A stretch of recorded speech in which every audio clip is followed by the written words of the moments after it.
Hi friends, praise the lord. యథావిధిగా Sunday కాబట్టి 4కి లేచి ప్రేయర్ చేసుకుని, మళ్ళీ ఉదయాన్నే లేచి చక్కగా నీట్‌గా రెడీ అయిపోయి, ఇంక నేనైతే ప్రేయర్‌కి స్టార్ట్ అయిపోయాను. బైబిల్ ప్రతి మనిషిని నీతిగా, నిజాయితీగా ఉండమని చెప్తుంది. ఈరోజు చాలా మందికి అది అర్థం కావట్లేదు. ఈరోజు త్రాగుబోతులు, వ్యభిచారులు, దొంగతనం చేసేవారు ఎందుకు మారుతున్నారు? బైబిల్‌లో మంచి విషయాలు మాత్రమే ఉన్నాయి. తప్పు చేసిన మనుషులున్నారు గానీ, తప్పు చేయమని చెప్పిన యేసుక్రీస్తు మాత్రం అలా ఎప్పుడు చెప్పలేదు. ఎందుకంటే బైబిల్ మంచి మార్గంలోకి నడిపించేది. ఈరోజు బైబిల్ మంచి చెప్తుందయ్యా అని ఎంతో మందికి చెప్తున్నా కూడా దాన్ని తప్పుగా అర్థం చేసుకుని, మిస్‌అండర్‌స్టాండ్ చేసుకుని క్రైస్తవులను కొట్టే మనుషులు అనేక మంది నేనైతే నేరుగా చర్చికి వెళ్ళిపోయి సండే స్కూల్ పెట్టిన వాళ్ళందరికీ దేవుని మాటలు జ్ఞాపకం చేశాను. ఈలోగా మా బెన్యామిన్ వచ్చాడు. వాడితో కాసేపు ఆడుకుని, నా కోరిక ఒకటే, యవనస్తులందరినీ దేవుని సేవ కొరకే లేదా మ్యూజిక్ పరంగా వాళ్ళందరినీ తయారు చేయాలని కోరిక. సాయము చేసే నీవు మాకుంటే, సాయము చేసే నీవు మాకుంటే చాలు చాలు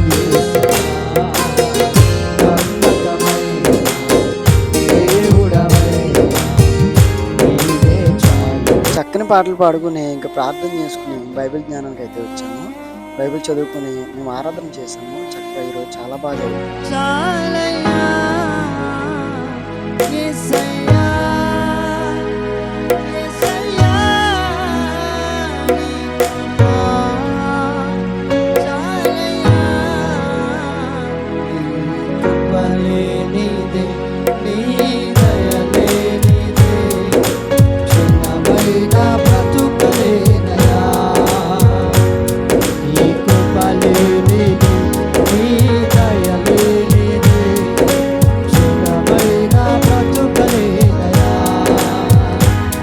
నేనేమై ఉన్నానో నాకేమున్నానో కేవలం నీ కృప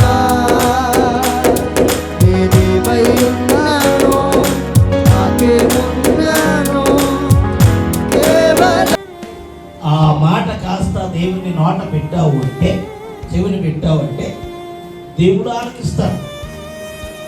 మనుషుల వల్ల మాత్రం మాత్రం ఏది అవ్వదో. హల్లెలూయా. మనుషుల వలన ఇంత మాత్రం కూడా అవ్వదు. కనుక క్రైస్తవుడిగా, విశ్వాసిగా ఉన్న నీవు నేను కేవలం దేవుని మీద ఆధారపడాలి. దేవుడే మనకు ఆధారం. ఈనాటి ప్రేయర్ అయితే చక్కగా చాలా బాగా జరిగింది. మా పరిచర్య కోసం, మా కోసం ప్రార్థించండి.